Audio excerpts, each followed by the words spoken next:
Matchup game number 2 is here for Ohio State, and it's matchup game number 1 for the opponent, Penn State. Is that a big deal? Who knows? Let's talk about it on Snap Judgments. They are brought to you by Buyers Auto. That is Bill Landis, Jeremy Birmingham. I am Austin Ward. So there's the part where Ohio State can be battle-tested, scarred in Ryan Day's wording, come in having known that you've seen a challenge and passed it, and then Penn State represents another one just like Notre Dame was a month ago. Or you can be fresh and relatively unchallenged and not dealing with a bunch of injuries, which would be, I guess, Penn State's situation. Yeah, Penn State worked this well by having a bye week and then a bye week when it was off, and then played UMass leading into this game. Ohio State is a little banged up, and we wish we had answers for you on where that's leaving them this week. But Ryan Day, quote, didn't want to get into all that on Tuesday. He has hope. Yeah, Here's the thing. Here's my advice. I didn't ask it this way. I understand why it was. Do you hope that Denzel Burke and Travion Henderson and Mecca Egbuka are going to play? The answer to that is always going to be yes. Mm-hmm. Ohio State hopes to have its players available. Will they be available to play is a different matter, and we don't know that because Ohio State is going to be back on the practice field behind us later on Tuesday, and then tomorrow, we'll get another update from Ryan Day after practice as Ohio State's changed the media schedule. How much insight will we get? We'll get to see the team. We'll see if there's any, crutches being used or air casts, walking boots, whatever. But as of right now, all that there is hope. Hope.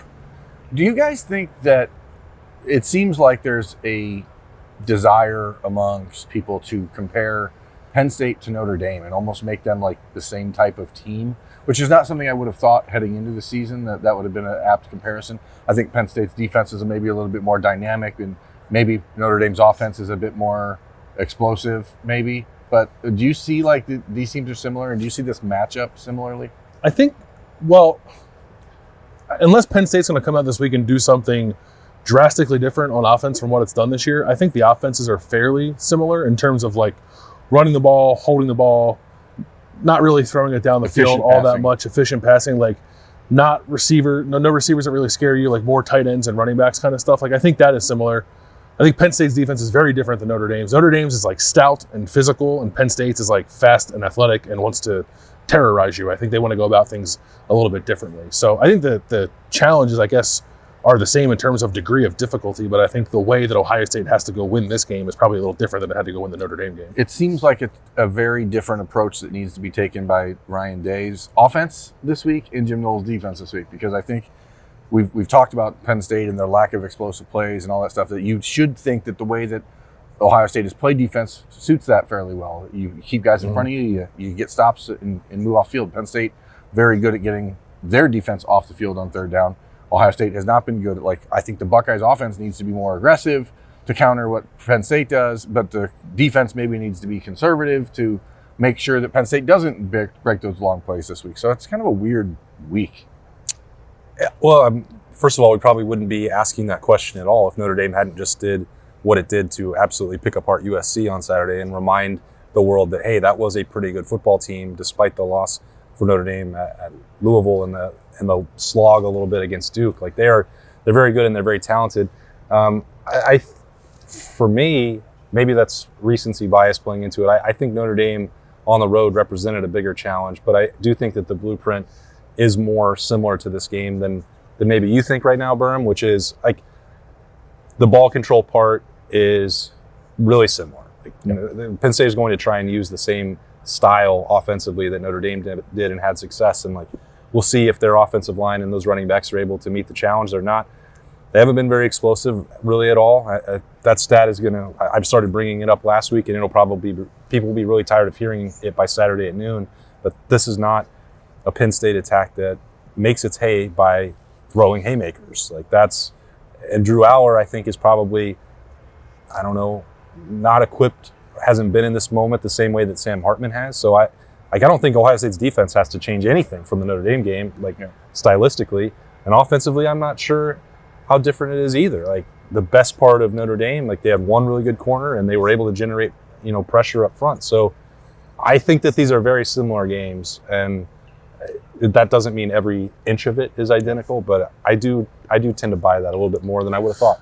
I think Ohio State's defense needs to avoid what happened some in the second half of that Notre Dame game, which is like allowing Notre Dame to stay on schedule and then have short and easier third down conversions to hold the ball as long as they did. Because I think Penn State wants to do the same thing, and Jim Knowles talked about that on Tuesday, and like the challenge of facing a kid like Drew Aller who's not played a whole lot of football yet, and wanting to get him off of schedule on first and second down. Like I will not be surprised if in this game we see a little more aggression from Jim Knowles on early down, so that it's not always 3rd and 2.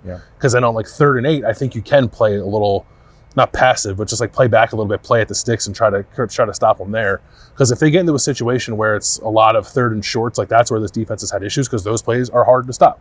So like not for Ohio State. Not for Ohio State. Oh, they're easier. Not for Ohio State's opponents. Yeah. They're generally in Ohio State games. Yeah. Generally, those are harder to stop. So I'm on alert for that. We'll see if Jim Knowles changes. I think that my biggest concern with that is that the one thing that Notre Dame did well was they had Audric Estime and then another running back out there with him. And I think you will see Penn State utilize that with Katron Allen and Nick Singleton and try to confuse Ohio State with misdirection and not knowing who's getting the ball. I think that's where the Buckeyes linebackers in the last few weeks have struggled with just their eye discipline. And so, like, if I'm Penn State, that's what I'm doing.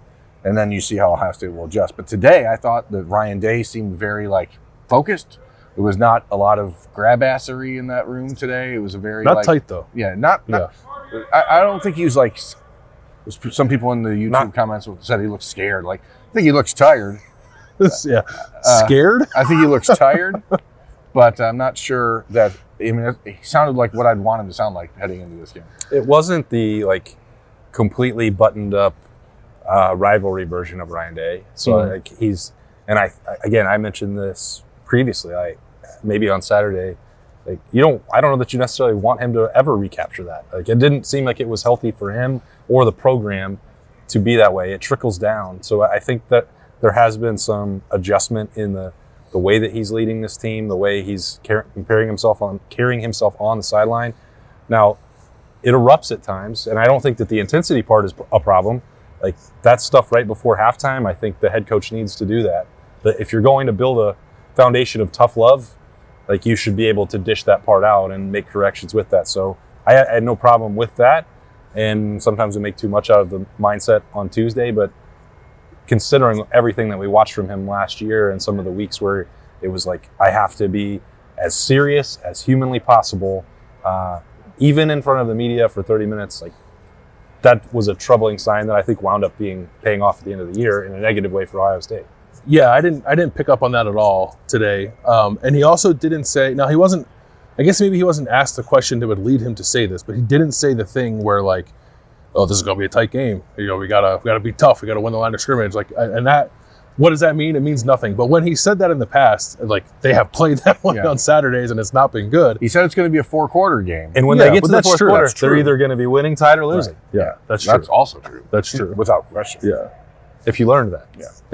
It's when he says the things about it, being a tight game is when I get a little nervous, but I don't think matchup. Yeah. I mean, it should be a tight game. The last 6, it probably will be. Ohio State's won 6 straight against Penn State by a combined score or an average score of 35-27. Okay, so it is going to be a tight game, one way or another. Maybe it's higher scoring than we think, maybe it's lower scoring than we think, because these are 2 of the 3 best defenses in the country. But bet the under. You two are on the same side. Look out. The reality here is that Ohio State knows what it needs to do, and the whether or not Penn State not really playing anyone matters. Ohio State has played some tight games. They have played 4-quarter games this year, and I think that is reflective and reflected in the way that Ryan Day kind of feels. It's a subtle confidence, I think, about what this team will do when the chips are down or when their backs are against the wall. Which of the injuries that we're monitoring throughout the week do you think is most consequential for this matchup with Penn State? So we're waiting some more word on Emeka Egbuka after staying home last week and resting that knee. Travion Henderson has been dealing with that upper body injury. He's missed the last 2 games. Chip Trayanum, that would quite clearly appear to be a concussion. Mayan Williams, we don't know specifically. You can lump all the running backs together, because then what that might mean for Dallan Hayden and then Denzel Burke. So those are your options. I think if Penn State had better receivers, I would say Denzel Burke, but the receivers are fine. So while that's a big loss, I think Ohio State might be able to get by. I think it's Emeka Egbuka for some of the reasons you were asking Ryan Day about, like his versatility, all the different ways you can use him. But also, this is a very good secondary. This is the best secondary that Ohio State will play unless it gets somebody different in the playoff that we can't project right now. Both these corners are good. They're both NFL players. The safeties are pretty good. They're aggressive. They're physical. They're going to challenge guys. And I think you will want, for like as good as I think Julian Fleming is, and like I love the young receivers, and Xavier Johnson does a lot for them, I want Emeka Egbuka's like physicality and experience at receiver in this game. To me, it's not necessarily one player versus another. It's, does Ohio State need a full-strength offense to beat Penn State or a full-strength defense to beat Penn State? And I think you need the full-strength offense far more than you need the defense, because this offense has been inconsistent all year and has been inconsistent even when at full strength. But if you're going to get your best group out there on offense with a healthy Travion Henderson, a healthy Emeka Egbuka, whether it's Chip Trainum or Mayan Williams, one of those guys back, I expect that Chip will play. I don't know if he had a concussion or if they were just worried that he did, and then the protocol was like, let's just keep the helmet away, but because the guy fell down on the field. Yeah, I don't think when that happens you're allowed to give them back their helmet. Yeah, so that's just them being cautious then. But to me, for Ohio State to win this game, it's going to be the offense that has to win the game. I like Penn State's offensive players. I think they have good skill players, especially in the backfield, but I don't think that it's an offense that scares you. The defense, if you let them get rolling, if you let them get some momentum going and get that, like even 2 years ago in 2021, that Penn State defense was bringing the lumber and hitting Ohio State, and it sort of changed the tone of the entire game. And I think if you let them get confidence, they're giving up 8 points a game. So you're not expecting them to go out there and roll over Penn State, but you have to diversify the offense. You have to have the screen game working. You have to have Cade Stover working, and you have to have what Emeka Egbuka brings you in the slot, out wide, jet sweeps, all the things he does.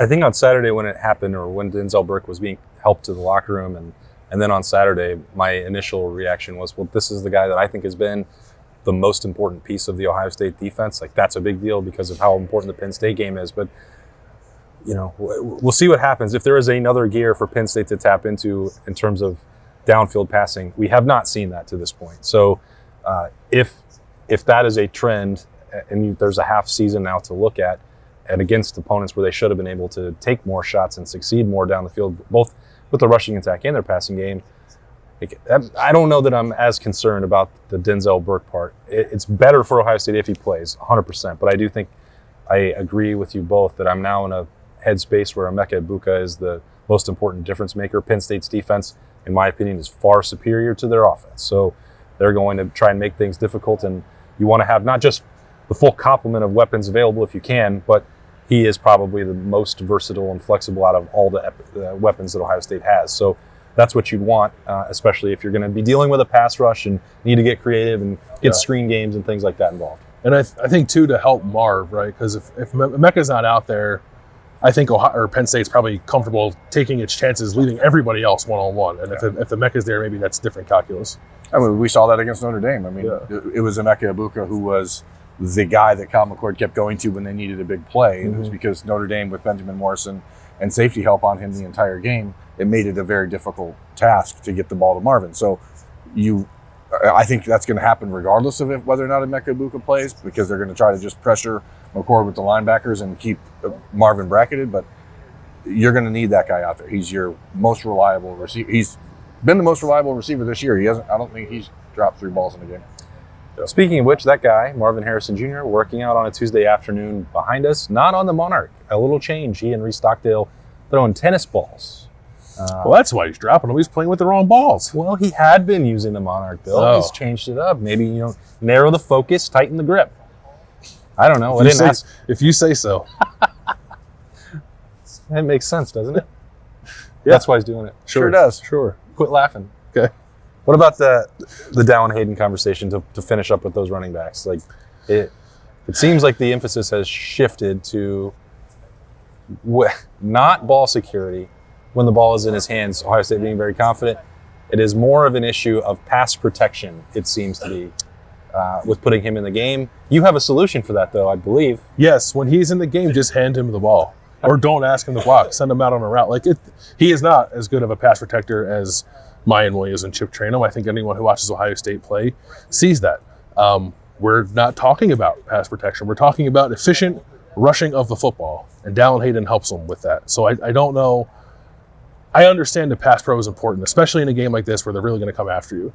But that, to me, is like not a reason to just scrap using him at all. Like, pick your spots, be situational, but I don't understand why he can't be involved. But clearly they're thinking that because Ryan Day, in every possible way, other than saying we don't think he can pass protect, basically said it 6 different times today. And that's what showed up on tape on Saturday. So fine, fix it. Find ways around it. You're Ohio State. You can use other toys. You can play 2 backs at the same time. Yeah, and one can pass protect and the other one can do other route stuff. running or run the ball off that set. There's a lot of things you can do. Didn't they motion a tight end into the backfield, to help with that? They can do that too. That's an option too. It's just a smorgasbord of options for them. Yeah, there's 11 players on the offense. You can do multiple things. Interesting. Did you get the answer you were hoping for, Berm? About the passing mechanics, I mean, it's just concerning to me knowing what Penn State is going to do on Saturday, or what we expect Penn State to do.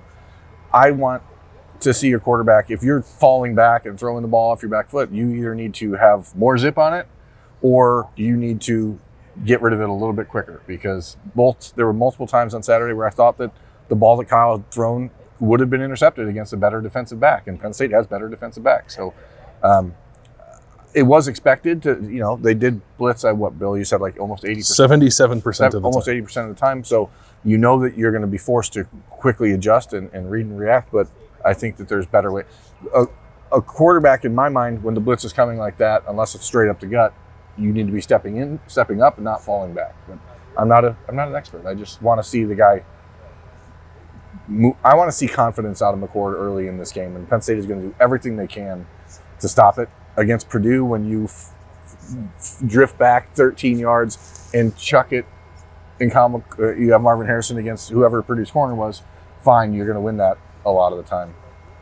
But I don't know that you can count on that in this type of environment, this type of game. Okay. It seemed like I got the answer I wanted on the JT2 and Maloau spin move thing. Like I know Ohio State's asking him not to do that very much. Ever, but was the annual approach. But like when it works every single time, I feel like maybe you should just say, you know what, go ahead and do that a little bit more. If it's a pass rush, and go ahead and do it. Like in an obvious passing situation, put something on, put it out there, because not being stopped. It hasn't been close to stopped. Well, of all weeks that you can count on the Rushmen to show up, it tends to be against Penn State. There's always a little extra motivation for Larry Johnson and that unit when they square off with the Nittany Lions, which they do on Saturday at noon at the Horseshoe. First of many reminders from Ohio State. You want to show up early. The gates are going to be open at 10. That's a change from the normal 90 minutes before kickoff. Massive crowds are going to be expected down there with game day, with Big Noon kickoff, with a capacity crowd, with a scarlet out in the Horseshoe. It's going to be a zoo. So if you're coming down there, please plan accordingly and get there early. It's going to be a fun weekend. We can't wait. It's only Tuesday, but the countdown is on. Bring your voice box. Your voice box? Mm-hmm. Yeah, if you have a spare voice box, bring that as well. Penn State pumps in crowd noise. Ohio State can just what? do that. No, they don't. They would never do that. Yeah, no, they definitely. I can tell you they do. You've actually been there when there weren't fans, and it was just as loud. Do you not remember that? They would never do that. Do you not remember that? It was just as loud. Of course I remember. Okay. I was there many times. Saturday, noon.